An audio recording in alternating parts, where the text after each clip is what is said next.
경향, 예를 들면 경향교류 예, 원칙이라든지 이런 것이죠. 그만하세요. 다음 김종민 의원님 질의하시기 바랍니다.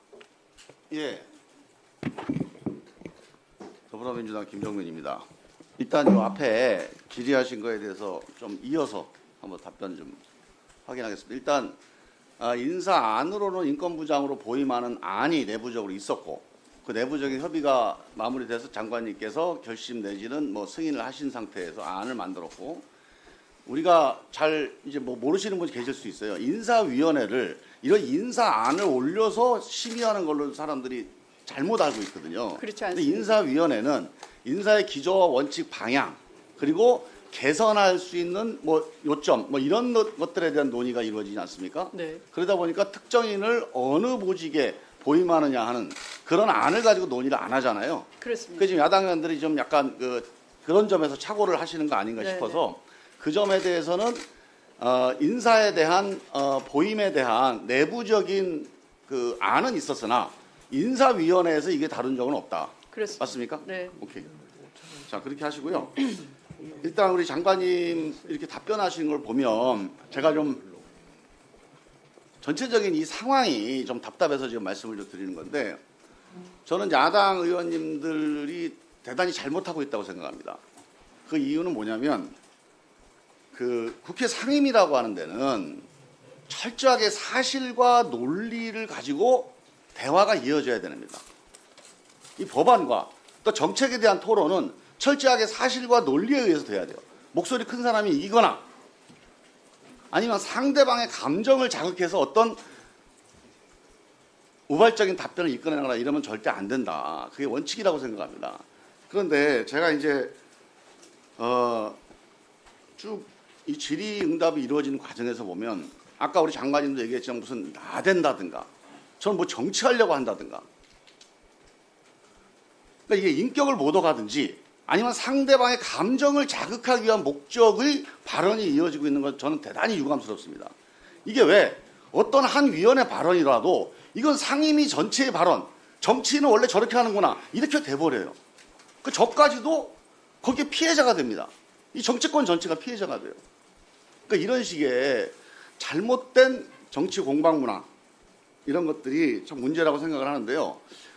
저는 제가 초선 의원이라 뭐 이거를 뭐 다른 의원님들한테 이렇게 해라 저렇게 해라 할 입장은 못 됩니다만 제 경험만 놓고 보면 제가 기획재정위원회 2년을 했습니다.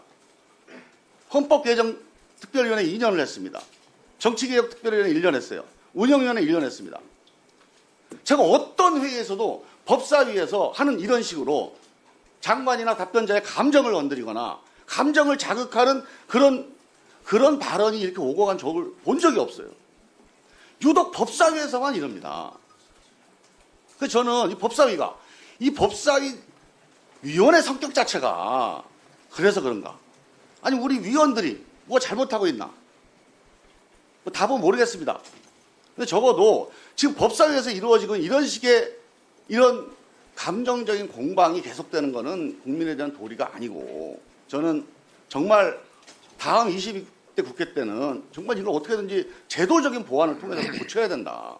왜 법사위가 이렇게 정치적인 공방 그리고 그 공방 과정에서 사람에 대한 인격 모독과 공격, 감정 자극 이런 것들이 득점 요소가 돼야 되냐 이거죠. 저는 지금 오늘 국회의원이 깡패가 아니거든요. 근데 남 욕하고 자극하고 이렇게 해도 되는 게 아니에요 사실은. 저는 여기에 대해서 전 국민들이 명확하게 판단하고 평가하실 거라고 봅니다.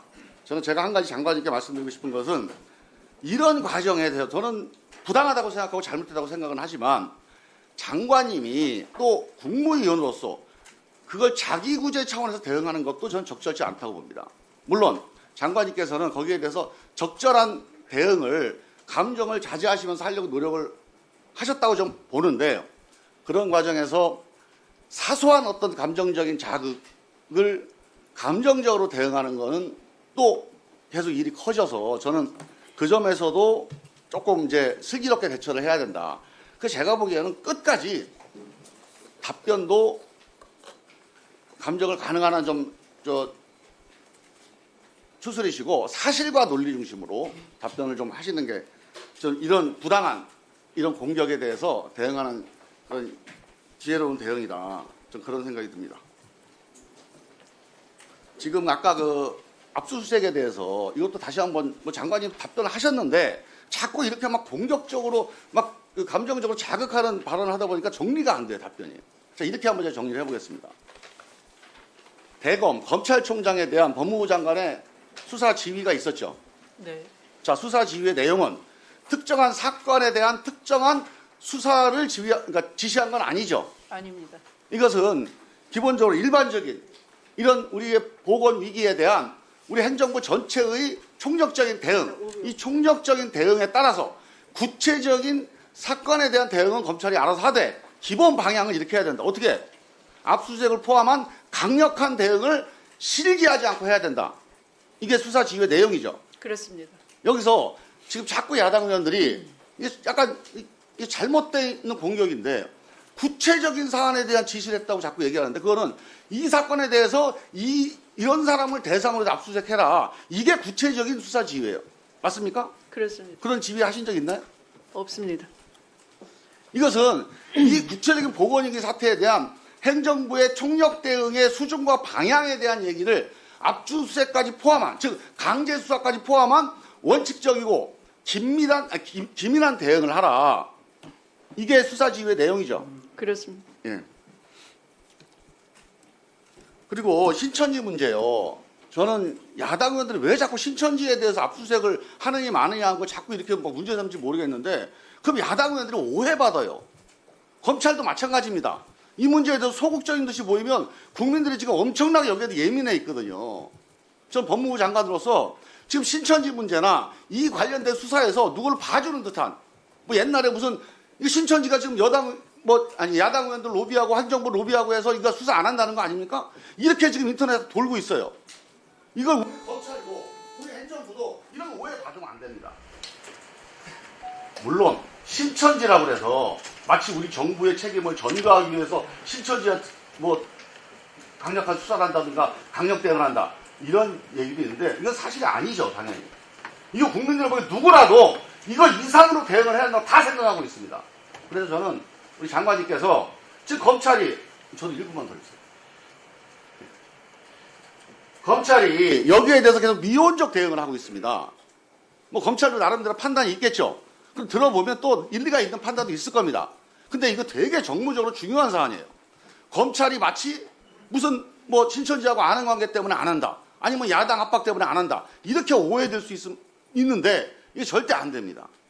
검찰은 우리 행정부 소속의 검찰이어서 검찰이 이런 오해가 받지 않도록 우리 장관님께서 상당히 합리적이고 그리고 아주 엄정한 수사 지휘를 해주셔야 됩니다. 그래서 국민들이 절대 이거 신천지하고 고위층하고 연관돼 갖고 수사가 미진하다 이런 오해가 확산되지 않도록 막아주시는 게 장관님의 아주 중요한 역할입니다.